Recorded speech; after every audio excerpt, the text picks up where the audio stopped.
Definitely got to tighten my drag. Like stroked me.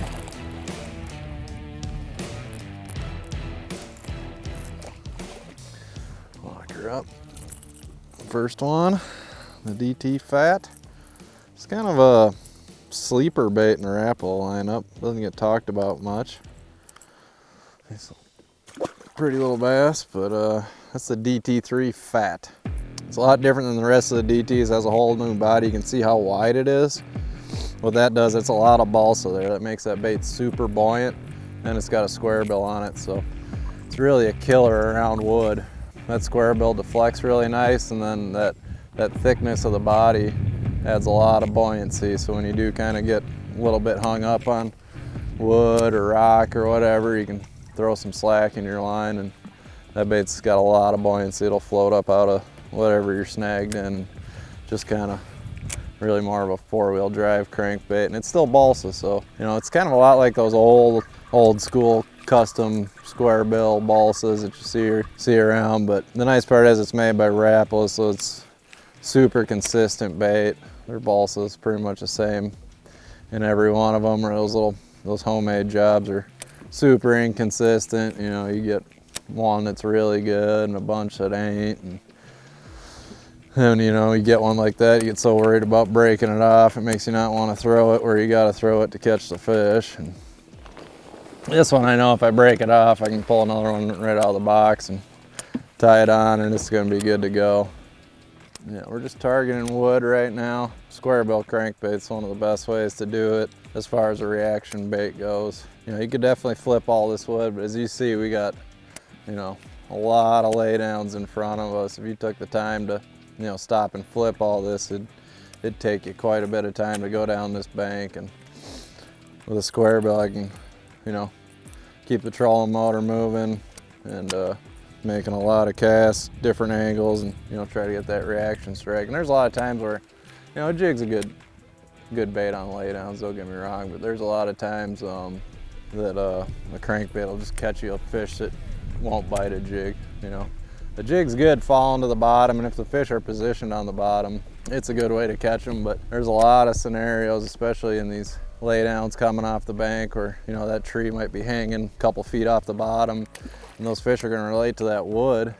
You know, if you drop a jig in there, if you don't hit him on the head and it falls right in front of him, he's probably not going to bite it. Where, you know, a square bill, I can really keep that up where that fish is actually sitting. You know, a jig's pretty much the bottom contact bait other than when it hits the bottom, and with the square bill, I can kind of keep it right in that fish's face where he's sitting on that wood. Because a lot of times they'll suspend in here. I mean, you don't really think about it because it's so shallow, but you know, if you're in 3 feet of water and he's a foot off the bottom, you know, that's a fish that, you know, you're really only gonna catch on a crankbait unless you drop a jig right on his head. And also I can, you know, catch fish that aren't biting.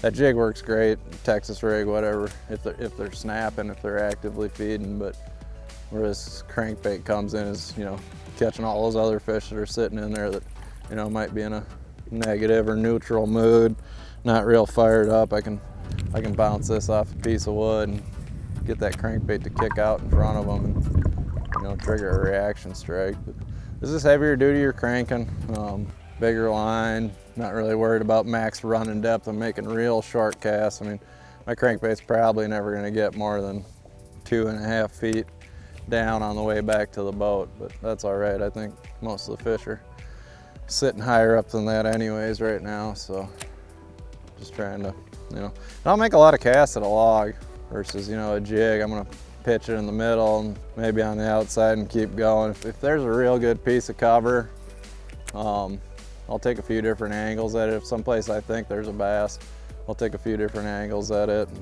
you know, come at it from each side and just try to get that bait to bounce off different and, you know, trigger that bite versus, you know, I feel like jig and Texas rig bites, those are kind of, with the exception of dropping it right on his nose, those are, you know, those are biting fish. Or I feel like I can catch about every one of them on the square bill, even if they're biting or not. Just by, and it might take 3, 4, 5 casts, maybe more. I mean, you get on a place that's getting a lot of pressure or some weird weather's going on where the fish are really off, it might take, 10 casts to a log to catch some. I don't think we'll quite have that problem today, but that's something you just got to feel out as you go, as you're fishing, If every time you pull up the log, first cast you crack one, you probably don't got to throw it in there 10 times, but, if you keep throwing it something, then eventually get one to bite. You probably just want to keep doing that. Oh, did you see that? Dang it. How did I not get him? He literally ran out with... I don't know how I didn't hook him. I swallowed it. It was all gone. There, he come back and got it.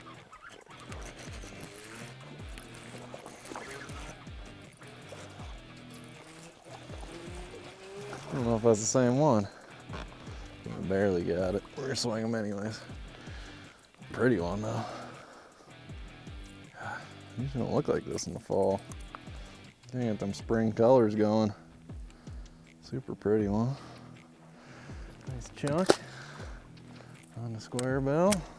Luckily he gave me a second chance. That fish hit it on the first cast, and a couple more casts back in there and he got it good, so. Can't throw a crankbait in there too many times. That's the other thing about this bait, it's silent. There's only a few times a year, usually colder water, where I like a rattle in a bait. Like a real loud bait when the water's cold seems to work a lot better. But once the water gets warm, I prefer either a silent or a quiet crankbait. It doesn't have to be absolutely rattle free, but something more subtle. Especially when you're making like repetitive casts, whether it's at a tree or you're out on a ledge or a rock pile and you're making that same cast over and over again. You can keep catching those fish on a silent crankbait, where I feel like a bait with real loud rattles will end up buggering those fish after they hear it come by so many times. So.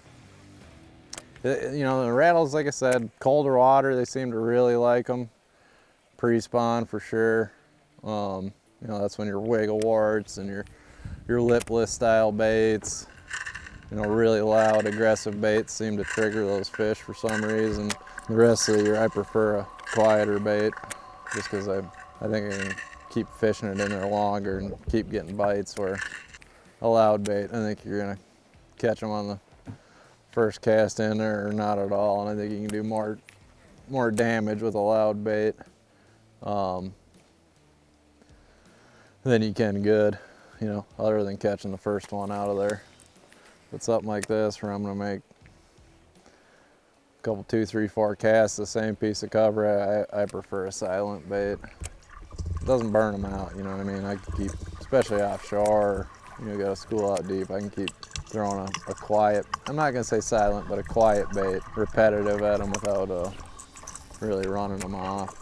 And when you're fishing wood, I think I prefer one that runs almost straight. A little hunt's okay, but some of them ones you start winding them and they're zoop, zoop, zoop, zoop. That's awesome when you're fishing, clean, hard bottom, rock, gravel, sand, and you're trying to, make that fish react. This one's got a little bit of hunt to it, but not a ton. And what that does for me, I can, the problem with a bait that hunts a lot, if you're winding it, there's a log or something you're trying to hit and you're winding it, a lot of times it's not trying to, but it'll hunt away from that piece of cover, not allowing you to get the proper contact you need to get the bite. Where, with a straight running crankbait, I can really control the path with my rod. I can, lean it in on the timber and make sure I'm getting good contact and using that bouncing off the wood to get the reaction strike versus the hunt of the crankbait. It just seems like a bait that'll hunt a lot. Will seem to, if you're trying to bring it right down the edge of a log, it'll end up running out off the side of it, and you might miss that one little branch you wanted to bounce off of. So when I'm fishing wood, I actually like a bait this one's got a little hunt to it, maybe, little 3-4 inch hunt to it. It's not one of them goes a foot off to the side and comes back deal. But that allows me to really contact the wood right where I want to hit it, versus you know, making a bad cast and having it run away from the wood versus, you know, making that first cast the right cast. And like I said, you can really see the buoyancy in that bait. Anytime I get hung up, I run it into something, I can just slack it and give it a little twitch and it floats right over it. And, you know, a plastic bait, they're not really as buoyant as a big thick balsa bait, so they tend to get hung up a bit more when you're fishing wood. And you know, especially where it really matters is when you're having to make multiple casts to a piece of wood to trigger a strike off it. And if you make a bad first cast and get hung up and you got to go get it, that's just a fish you're never going to catch. Where, you know, if it is a piece of wood where I got to, you know, make a handful of casts set to catch one off of, and I, you know, can get it through there without getting hung up, I'm going to catch a lot more fish just because I'm not going in there messing stuff up and keep running my bait through there till either I bounce it right and trigger them or eventually just piss them off into bite.